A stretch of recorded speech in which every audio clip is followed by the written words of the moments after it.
My review makes 17 recommendations. 11 were addressed to the HE sector, to universities, and 6 to external bodies. What was interesting that 4 of the recommendations made to external bodies were implemented. The setting up of a national forum. David Lammy, then Minister for Higher Education, phoned me within 12 hours of the report going online and said, of course, I'll be happy to chair this. I was very happy, thank you David, but that's not enough. I can't have just Dias, as it then was, chairing it. I need Nicola, Minister for Schools, in what was then DCSF, Department of Children, Schools and Families. So we had 2 ministers, one from the, if you like, what's now the Department for Education, and someone from what's now Biz. Continuation funding for language-based area studies, that's now been implemented with a letter from Biz to the AHRC. We might just discuss that later if we have the balls for it, see how it goes. I think there are kind of issues about how that whole process is actually being managed and what do we really believe, the kind of things that we say, as Nigel was alluding to, we talk about we genuflect before the god of internationalisation, we genuflect before the altar of interdisciplinarity. How much of that do we actually take seriously in moments which are difficult? The development of doctoral training centres or units for modern foreign languages, that's been taken forward in a slightly diluted way, but an interesting way across the sector with the HRC and others. And interestingly, we are a sector which has not yet, again, had the cojones to say, why don't we, in the community, actually start creating our own doctoral training centres through hub and spokes. It's been done in many other areas. Why do we feel we must always wait for HEFCE or the HRC or the ESRC to come to our aid? And also there was some further funding for routes into languages. There were 2 that have not yet been implemented. The one that I think will happen actually within the sector rather than by HEFCE, although HEFCE is genuinely interested, is the problem of funding for languages which use different writing systems than Roman script. It sounds like a tiny detail, but it has got big implications for the way that universities actually dare to go into areas which are not familiar in terms of script. And the one that I keep banging on about constantly is that we know the government is not going to change its position on modern languages as part of the national curriculum up to Key Stage 4. But in 2006, the government published and wrote to the minister, wrote to every single school in the country, saying that there was an expectation that between 50 and 90% of pupils should continue with language studies until the end of Key Stage 4. That was the expectation. What I would like is to see that actually as a mandatory target, monitored by Ofsted, and successive ministers have said, yes, great idea, but not yet, Michael.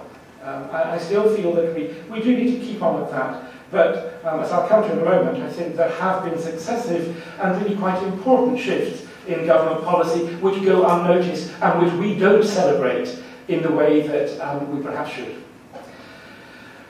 Her Majesty's government, via this, has given the 5 million that Nigel mentioned to the British Academy for languages and quantitative skills, the 675 per annum for 4 years for LBAS. So if you like, there has been, if you like, a financial commitment of giving us more money, new money, money that we weren't expecting. And David Willis' position is quite clear on this. Time and time again, in different parts of the world as well as in different fora in the UK, when I can say to him, David, what else do you think you can do for modern language? He says, we have done a lot for you. And that's it. Yeah, that's it. We've done our bit. There are other issues we need to deal with now. So we celebrate the fact that we have had this vote of confidence from government, not simply from the HRC, not simply from British Academy, but actually on, if we like, direct intervention in the fiscal reform from BIS. That's an important thing that we need to remember and use. The Gove Baccalaureate. Whatever we may think about Michael Gove and his various agendas, the e-Baccalaureate is terrific for us. It's actually saying, it's not saying that we're going to have a mandatory modern language up to the end of Key Stage 4. What he's saying is you don't get this English Baccalaureate unless you have a modern language up to Key Stage 4. Now, that's not so very far away from the mandatory status that many of us still think that is essential. That's an enormous thing for us to do, but I have very rarely heard people using the example of the e-Baccalaureate in debates about the importance of modern languages. But this is the other side of disappointment. The 11 recommendations to the sector, which of course are much less easily monitored and controlled, as it's called the sector in England, because the report was for hefty and not for the entire country. But the sector has been less immediate and less fulsome in its response. But things are now happening, and I suspect that what Mike's going to be talking about is actually the things that are moving forward with the word future kind of inscribed in the various initiatives. But we have several Janus-facing issues. Tuition fees in England. This is both a threat. It's terrifying. But the rhetoric, it's the kind of rhetoric that was completely wrong from 2005 onwards about tuition fees in the first place. Then it was all about debt. We should be talking about investment in young people's futures. This is a massive threat because, if you like, we can, through our own clever use of language, make this a self-fulfilling prophecy by saying nobody will want to study languages because it's not actually going to be, if you like, a good return on investment for them. But it is a massive opportunity. Actually, look at what's going to happen.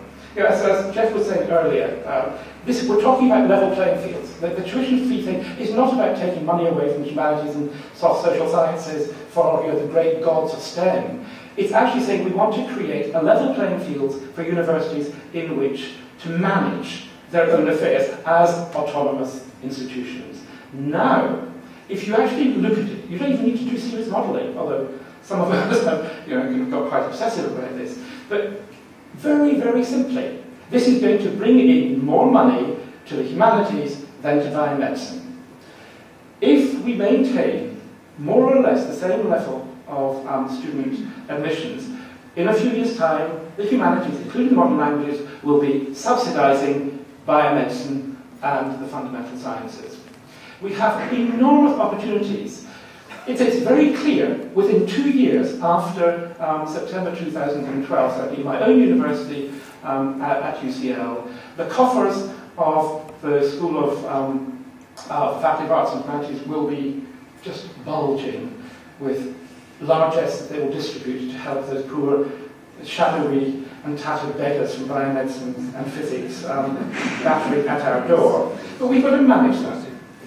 Secondly, the reduction as perceived in UK research funding. It is, okay, it's kept at cash. The cash level is maintained for the next 4 years. So there is, let's not pretend, there is a reduction. There's also a mammoth reduction in capital spend in research, which we forget about. I mean, that's major, especially for universities with big science. But on the other hand, there are almost every year new research opportunities, and not just in Europe, but across the world. And so far there has been no application, for instance, to the Korean Research Council or to the Qatar National Research Fund. Organisations like that which do open themselves up to people from around the world to work in partnership, but no applications from our own community of modern languages. We need to be a little bit more perspective. We say we're interested in the world beyond the UK because that's what we study all the time, but we perhaps don't know enough about some of the venal aspects of those countries. We look purely at, if you like, the cultural side. We do still have a low profile within HEIs and government, but we also have very strong messages to articulate. If we can all actually get together and make quite clear what these shared messages are, we do need to be talking together about core messages. But let's face it, we know how government works. We've seen it. Many of us have studied how government works over the last 2,000 years. Those in power need help. We know that what they want, above all, every time they go somewhere, make sure you've got a good photo opportunity. Now that's not just simplistic. You actually arrange photo opportunities which have a link to modern language study. You also give them the arguments, because they are craving the arguments. Look only at the greatest car crash in the NHS history. I mean, a wonderful example of one of the strongest commitments of a really resolute government, completely undone because the arguments were not actually kind of properly put together in the first place. The civil servants that we deal with are not always the right ones. I mean, they're very sweet in bits, but we need to be speaking to civil servants in Treasury a lot more. We need to understand, you know, how power works in the UK. We need to work out, you know, if there's a really clever person in, you know, the Ministry of Fun, you know, Culture, Media and Sport, or in Biz, or in Department of Education. If they're really good, within 6 months they'll be at Treasury. So, you know, let's work out succession planning in the kind of people with whom we're working, so we're getting our arguments not only to the ministers, whose attention span is, you know, slightly longer than that of a butterfly flapping across a room, but if you like, we need to get deeply into politics and not simply at what we think are the people in power. Let's talk to the real people in power, who are the people who are writing all of the papers.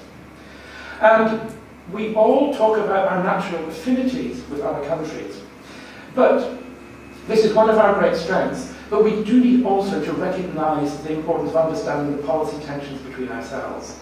I mean, one thing, seeing Philippe Lander from the embassy, and I said this before, this is not a publicity stunt, but he's written a book about, if you like, French cultural policy.